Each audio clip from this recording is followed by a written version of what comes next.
Broadcasting live from the True Crime Today studios to the world.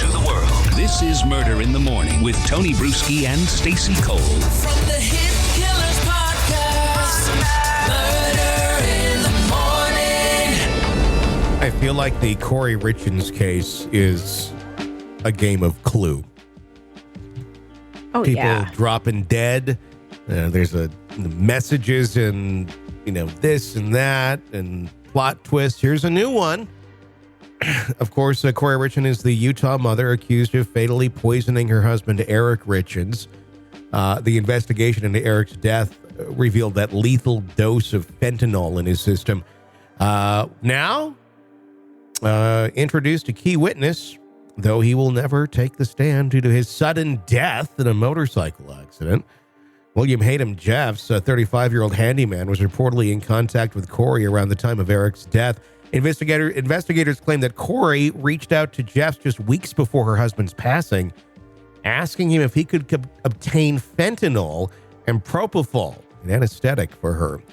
The substances, particularly fentanyl, are central to the allegations against Kouri, who's accused of poisoning Eric with a cocktail of illicit fentanyl. You okay over there? Yeah, I'm okay. I'm getting over a cold, and I have a mute button, so you only heard a piece of that. Gotcha. Thank you for that. In a search warrant filed by authorities, it was revealed that Jeffs had provided investigators with text messages that confirmed his communication with Kouri regarding these drugs. He allegedly shared copies of the messages with police, further linking him to the case. Unfortunately, Jeffs died in that motorcycle crash on September 30th, 2 months before the trial could proceed. His death has complicated the prosecution's efforts to bring him into court as a witness, but authorities are still examining his phone, which was seized by law enforcement. The Summit County Sheriff's Office requested his phone as part of the ongoing investigation into Kouri Richins' alleged actions. However, the documents associated with the case have not clarified whether Jeffs actually supplied Kouri with fentanyl or other drugs. Kouri Richins, who authored that children's book about grief following her husband's death, charged with multiple offenses, including aggravated murder. According to the autopsy, Eric's fentanyl levels were 5 times the lethal dose, and the medical examiner confirmed that the fentanyl was not medical grade but illicit. The prosecution claims that Kouri intentionally poisoned Eric with that fatal dose of fentanyl, and that they continue to investigate her interactions with other individuals from whom she may have purchased the drugs. Although Jeffs is no longer able to testify, the investigation is still ongoing. It is a complex one. Trial set for April 25, pretrial conference scheduled for December 12th. And we'll see what happens there as that gets a little bit closer. I'm a little concerned about her choice of drugs.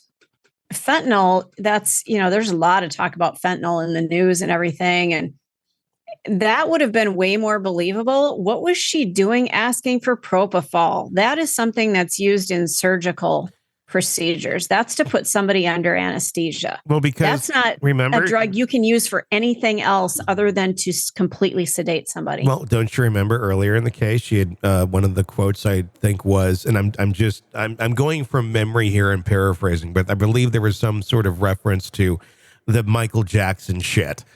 Is what was said somewhere, which would have been propofol. So there you go, propofol. That's introduction into the story. Because we're all like, well, I don't think she knew what she was talking about because she didn't get propofol. Well, it looks like she was also looking for propofol if the story is true. God. Well, she was definitely hoping to do something to him. One of the things that when I worked in the veterinary field, we used propofol every day, especially putting animals under. Well, only putting animals under. Sometimes we would use it prior to euthanasia. But if you want to crash an individual, you just push a shit ton of propofol, everything shuts down. Yeah, killed Michael Jackson. Exactly. And you use it to effect, meaning you push a little bit, see what it does. Push a little bit, see what it does. It is a dangerous drug. I mean, there were times where you'd push a little bit and the animal would just absolutely crash. And you're like, fuck. And there's a way you keep them alive until they kind of come out of it a little bit. Yeah. It doesn't happen often, but everybody's different in how they deal with it. So this chick knew what she was doing. If she was asking for that, she knew damn well that was going to crash him. Yeah. Well, I'm sure she knew it. Probably didn't know really how to use it, but considering she's referring to it as the Michael Jackson shit. I mean, that shit's, well, and but Tony, I'm wondering, how was she going to use it? It's not like you could stick it in food. Well, exactly. That's what I'm saying. I don't think she had any clue about that part. It's like, this is administered via an IV. Like, how are you going to, how are you going to make this work without him noticing? I just want everybody to know in this podcast, I am currently entering in the words propofol uses. Can you put it in food? Okay. You're on a fucking list now. It's work related. Okay. Did you put the word "it's work related" in the search? I want to. I should have.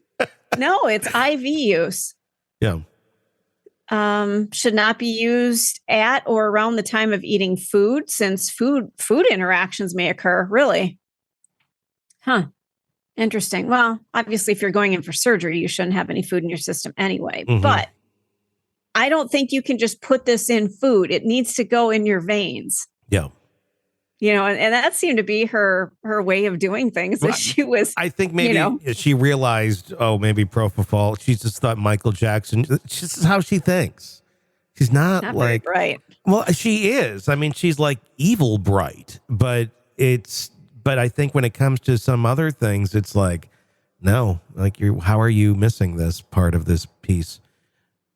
God, I mean, that's. She's kind of a danger because she's probably like really, she gets it in some ways very like well. And then others, it's like fucking clueless.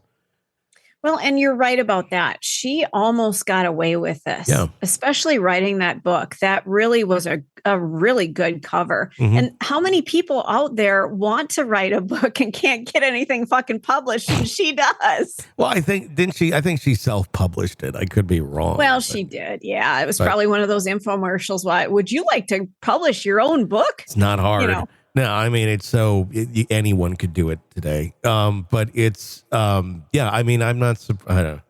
She's a dangerous one, without a doubt. I can only imagine. I don't know. She's a dangerous one. She is. She truly is. She's conniving. Yes, very much so. And, seems to not have any sort of conscience or any sort of, I mean, there's not a lot of like reaction to lies or being caught in things other than frustration out of her. I'm going to guess you're probably dealing with a borderline, but she's fucking spooky, creepy, and kind of cute at the same time. And that's why everybody pays attention to this case. Right. That's kind of the reality, but it is such a dark case. So, but no, there you go. That's the latest on Kouri Richins. We'll keep watching, and that hearing coming up on the 12th. All right, true crime addicts, let's cut the crap. You're knee-deep in the gory details of your favorite podcast when suddenly a commercial hits like a bad meal. Seriously? You deserve better. Upgrade to True Crime Today Premium Plus on Apple Podcasts, where you can binge without those annoying ads. Plus, get extended interviews that go deeper into the darkness and early access to episodes so you can be the first to know. It's like trading up from fast food to fine dining, but with more blood. So, go ahead. Search for True Crime Today Premium Plus on Apple Podcasts. Subscribe and feast on the good stuff.